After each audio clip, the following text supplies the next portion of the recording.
आकाशवाणी रांची से प्रस्तुत है प्रादेशिक समाचार।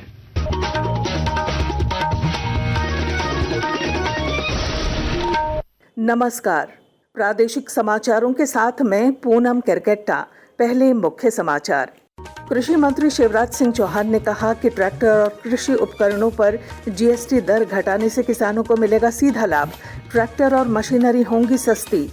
केंद्रीय रक्षा राज्य मंत्री संजय सेठ ने रांची में नमो उद्यान का किया उद्घाटन। रांची को देश का नंबर 1 शहर बनाने का किया आह्वान।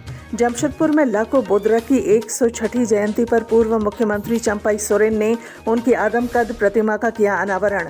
कहा, हो भाषा को 8वीं अनुसूची में शामिल कराने का प्रयास रहेगा जारी। मौसम विभाग ने कल राज्य के अधिकांश जिलों में बारिश, तेज हवा और बिजली का येलो अलर्ट किया जारी। और रामगढ़ में खेलो झारखंड कार्यक्रम के तहत 3 दिवसीय राज्य स्तरीय अंडर 19 फुटबॉल प्रतियोगिता की हुई शुरुआत। और अब समाचार विस्तार से।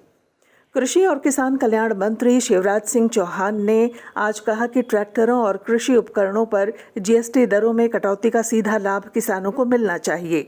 नई दिल्ली में कृषि मशीनरी और उपकरणों के प्रतिनिधियों के साथ एक बैठक की अध्यक्षता करते हुए श्री चौहान ने इस बात पर जोर दिया कि जीएसटी दर को 12 या 18% से घटाकर 5% करने से ट्रैक्टर और मशीनरी काफी सस्ती हो जाएगी।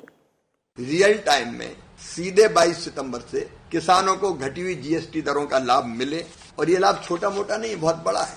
जैसे ट्रैक्टर की बात अगर हम करें तो 35 HP का जो ट्रैक्टर है उस पे 41,000 रुपया कम होंगे, 41,000। तो ऐसे ट्रैक्टर छोटे से लेकर बड़े पर ही ये लाभ 23,000 रुपए से लेकर 63,000 रुपए तक है। प्रधानमंत्री नरेंद्र मोदी के जन्म दिवस के अवसर पर सेवा पखवाड़ा मनाया जा रहा है। इसी के तहत केंद्रीय रक्षा राज्य मंत्री संजय सेठ ने रांची के गांधीनगर में मां और पर्यावरण को समर्पित नमो उद्यान का उद्घाटन किया। इस अवसर पर केंद्रीय मंत्री संजय सेठ ने कहा कि सभी मिलकर रांची को देश का नंबर 1 शहर बनाएं, और आज शहर वासियों को नमो पार्क के रूप में एक सौगात मिली है। इस पखवाड़े में अंतिम व्यक्ति तक नर सेवा नारायण सेवा, जैसे हमने इस बार 75 नर्सों का सम्मान किया, 75 पैरामेडिकल स्टाफ का सम्मान किया, 75 सफाई कर्मचारी का सम्मान किया, 75 जो हॉकर्स होते हैं जो रोजाना सुबह अखबार बांटते उनका सम्मान किया। अभी 75 खिलाड़ी होने वाले हैं, 75 पूर्व सैनिकों का सम्मान किया, 75 साहित्यकार का सम्मान होने जा रहा है, 75 कलाकारों का सम्मान होने जा रहा है। जमशेदपुर में लाखो बोदरा की 106वीं जयंती के अवसर पर पूर्व मुख्यमंत्री चंपाई सोरेन ने लाखो बोदरा की आदमकद प्रतिमा का अनावरण किया और कहा कि हो भाषा को 8वीं अनुसूची में शामिल कराने का प्रयास जारी रहेगा। उन्होंने समाज को हर संभव मदद का भरोसा देते हुए जल, जंगल और जमीन बचाने के संघर्ष को आगे बढ़ाने की बात कही। सभी जनजातीय भाषा से प्राइमरी स्तर से पढ़ाई शुरू हो। आज का इस जयंती में सब आदिवासी समुदाय से अपील करूंगा कि औरंगची की लिपि सब सीखे और सब एक होके भारत सरकार के यहाँ प्रदर्शन करके 8वां अनुसूची में शामिल हो। हजारीबाग के इचाक प्रखंड के डाढ़ा पंचायत अंतर्गत बभनी गांव में आदि कर्मयोगी अभियान के तहत रेस्पॉन्सिव गवर्नेंस प्रोग्राम आयोजित किया गया। कार्यक्रम में आदिवासी समुदाय की शिक्षा, स्वास्थ्य और आत्मनिर्भरता पर चर्चा हुई तथा ग्रामीणों ने विकास से जुड़ी समस्याओं को अधिकारियों के समक्ष रखा। आकाशवाणी के ताज़ा तरीन समाचारों के लिए आप हमारी वेबसाइट newsonair.gov.in पर लॉग ऑन कर सकते हैं। ताज़ा समाचार X handle @AIR news alerts और Facebook page All India Radio news पर भी उपलब्ध है। आप प्रादेशिक समाचार एकांश के एक्स हैंडल @AIR न्यूज़_रांची और Facebook page Akashvani news Ranchi, Instagram page तथा YouTube channel AIR news Ranchi पर भी हमारे बुलेटिन सुन सकते हैं। प्रादेशिक समाचार आप आकाशवाणी रांची से सुन रहे हैं। रांची में कल होने वाली कुड़मी समाज के रेल रोको आंदोलन को लेकर कोलकाता उच्च न्यायालय ने स्पष्ट निर्देश जारी किया है कि आंदोलन के दौरान कानून व्यवस्था भंग नहीं होनी चाहिए और नागरिकों के मौलिक अधिकारों का हनन नहीं होना चाहिए।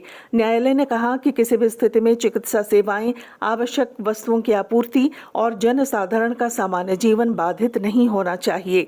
उपायुक्त मंजूनाथ भजंत्री ने कहा कि शांति बनाए रखना प्रशासन की सर्वोच्च प्राथमिकता है और किसी भी अवैध गतिविधि पर कड़ी कार्रवाई की जाएगी। दुमका में झारखंड छात्र समन्वय समिति ने सूर्या हांसदा एनकाउंटर मामले की सीबीआई जांच की मांग को लेकर जन आक्रोश महारैली निकाली, जिसमें हजारों छात्र छात्राओं के साथ मृतक की पत्नी और मां भी शामिल हुई।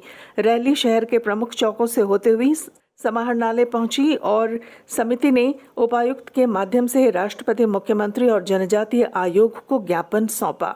छात्र नेताओं ने कहा कि जब तक सीबीआई जांच नहीं होती आंदोलन जारी रहेगा और 6 नवंबर को झारखंड बंद बुलाया गया है। चतरा पुलिस ने साइबर अपराध के खिलाफ बड़ी कार्रवाई करते हुए 7,01,000 रुपए की ठगी करने वाले एक आरोपी को देवघर से गिरफ्तार किया है।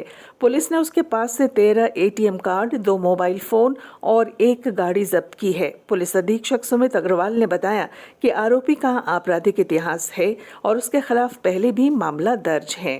तो जब हम लोग वहाँ छापामारी किए और वहाँ का सीसीटीवी फुटेज का अवलोकन किए तो इसका फोटो हम लोगों को मिल गया और इनके फर्दर बैंक डिटेल से हम लोगों ने सारा डिटेल निकाला। तो इनके पास से हमें 13 एटीएम कार्ड मिला है, 2 मोबाइल सेट मिला है और एक स्कॉर्पियो गाड़ी। तो इस तरह से साइबर अपराध को रोकथाम करने के लिए चतरा पुलिस के द्वारा एक बड़ी कार्रवाई की। अखिल भारतीय अनुसूचित जाति महासभा ने आरोप लगाया है कि झारखंड में अनुसूचित जाति समाज पर हो रहे उत्पीड़न के मामले लगातार बढ़ रहे हैं।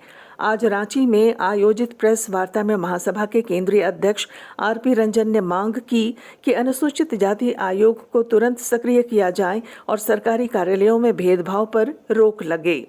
उन्होंने कहा कि राइट टू एजुकेशन के तहत निजी विद्यालयों में अनुसूचित जाति विद्यार्थियों का नामांकन सुनिश्चित किया जाए। पूरी सहयोग से पार्टी के टीम बना के सरकार जब बनती है इलेक्शन, तो उसमें जनहित की मुद्दा छूट जाता है और व्यक्तिगत स्वार्थ का मुद्दा बढ़ जाता है। तो इसलिए आज हम लोग ये सोच रखे हैं कि प्रेस के माध्यम से कम हमारी जो अधिकार है, राइट जो है, हमारे लोगों को पढ़ने का अधिकार, हमारे को छात्रवृत्ति नहीं लोगों को मिल रहा है, लोगों को एक सदियों से चले आ रहा है। एक आज है आउटसोर्सिंग के क्या डिफिनीशन है। मौसम विभाग ने राज्य के अधिकांश स्थानों पर कल हल्के से मध्यम दर्जे की बारिश की संभावना जताई है। साथ ही गर्जन, तेज हवा और आकाशीय बिजली को लेकर येलो अलर्ट जारी किया है। रांची जिला प्रशासन अवैध बालू खनन पर 0 टॉलरेंस अपनाने की पॉलिसी पर काम कर रहा है।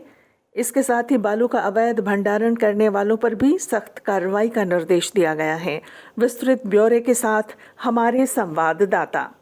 रांची जिले में बालू के अवैध खनन से जुड़े किसी भी प्रकार की गतिविधि के खिलाफ जिला प्रशासन काफी सख्त नजर आ रहा है। अवैध खनन को लेकर उपायुक्त मंजूनाथ भजंत्री ने कहा है कि 15 अक्टूबर तक 0 टॉलरेंस के तहत कार्रवाई सुनिश्चित की जाए। एनजीटी के रोक के बावजूद अवैध खनन करने वालों पर सख्त कार्रवाई की जाए। साथ ही डीसी की तरफ से थाना प्रभारी और सीओ को सतर्क रहने और बालू के अवैध भंडारण करने वालों पर भी कार्रवाई करने का निर्देश दिया गया है। इधर सड़क सुरक्षा को लेकर भी डीसी के निर्देश पर जिला परिवहन विभाग की ओर से एंटी ड्रंक एंड ड्राइव अभियान को और अधिक तेज किया जाएगा। कर्मवीर, आकाशवाणी समाचार, रांची। रामगढ़ में खेलो झारखंड कार्यक्रम के तहत 3 दिवसीय राज्य स्तरीय अंडर 19 फुटबॉल प्रतियोगिता की शुरुआत सिद्धो कान्हू जिला मैदान में हुई। राज्य के सभी जिलों की बालक एवं बालिका टीमें इसमें भाग ले रही हैं। वहीं सांस्कृतिक प्रस्तुतियां और मार्च पास्ट आयोजन का आकर्षण रहीं। मौके पर विधायक रोशन लाल चौधरी ने कहा कि ऐसे आयोजन से खिलाड़ियों को प्रोत्साहन मिलेगा और यहां के प्रतिभावान खिलाड़ी आगे बढ़ेंगे। ये रामगढ़ जिला के लिए सौभाग्य की बात है कि राज्य स्तरीय मेजबानी का अवसर मिला। यहाँ के सभी जो खेल से संबंधित पदाधिकारी हैं या आयोजक हैं, उनको हम मेजबानी के लिए भी धन्यवाद देते हैं और निश्चित रूप से इस खेल के आयोजन से रामगढ़ का तो नाम होगा ही और यहाँ खिलाड़ियों को भी प्रोत्साहन मिलेगा और आने वाले समय में निश्चित रूप से यहाँ के खिलाड़ी प्रतिभावान खिलाड़ी है, प्रभावित होकर आगे बढ़ेंगे। और अब अंत में मुख्य समाचार। कृषि मंत्री शिवराज सिंह चौहान ने कहा कि ट्रैक्टर और कृषि उपकरणों पर जीएसटी दर घटाने से किसानों को मिलेगा सीधा लाभ। ट्रैक्टर और मशीनरी होंगी सस्ती। केंद्रीय रक्षा राज्य मंत्री संजय सेठ ने रांची में नमो उद्यान का किया उद्घाटन। रांची को देश का नंबर 1 शहर बनाने का किया आह्वान।